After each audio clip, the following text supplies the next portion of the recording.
আরো আহ্বান করছি, বাবুর এই শোরুম শুধু বাবুই সুবিধা ভোগ করে না, এই এলাকার জনসাধারণও এই সুবিধা ভোগ করে। যেহেতু এখান থেকে খুব সহজে বিভিন্নভাবে আমি আরো দেখেছি, যদি কেউ কাহারও টাকা না থাকে সেই পণ্য বিক্রয় করে বাবু, টাকা পরে দিলেও চলে। তো এই সুবিধাগুলো রাজাপুরের মতো একটি জায়গাতে বাবু দিচ্ছে বা দিয়েছে, এটা আমাদের জন্য একটি সুন্দর সুনাম আর কি। তো যা হোক, আমি আমার বক্তব্য দীর্ঘায়িত করব না। আজকে আমাদের আমিন খান চলচ্চিত্রের নায়ক শুধু ছবিতেই দেখি। একটি ব্যক্তি বলেছে, আমি চিত্র জগতে দেখেছি, আমিও চিত্র জগতে দেখেছি, আমি চিত্র জগতে গিয়েছি। চিত্র জগতের একটি দারোয়ান ছিল, যার বাড়ি হয়েছে মোলাডুলি চেতনের ভাতিজা। বড় বড় মোজ অনেকে টিভিতে দেখেছেন, জল্লাদের পাঠ করত।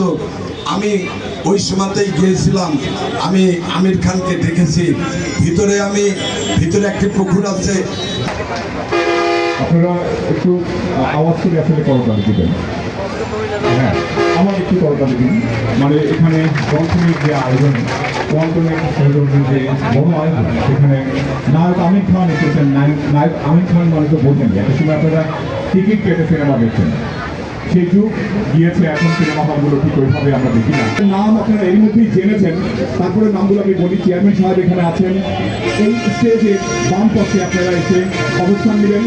বৈশাখী আক্তার আছেন, ডাক্তার মোহাম্মদ জাফর আছেন, সাইদুল ইসলাম সিনিয়র আঙ্কেল ছিলেন। উনি এখান থেকে একটা ভিডিও বার্তা পাঠিয়েছিলেন। সেই আঙ্কেল বলছিল যে আমিন খান রাজাপুর বাজারে আসবেন, এটা অসম্ভব। আসলে এই শোরুমের যে কটা শোরুম আছে, ওনার 3টা শোরুম আছে, সব কয়টা স্টাফকে উনি ভরপেট মিষ্টি খাওয়াবেন। আনফর্চুনেটলি আঙ্কেল আজকে আসতে পারে নাই। আমিন ভাই রিকোয়েস্ট করেছিলাম যে কোনোভাবে আঙ্কেল যেন থাকেন। ভাই যারা আছেন, আমি সবাই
Gracias.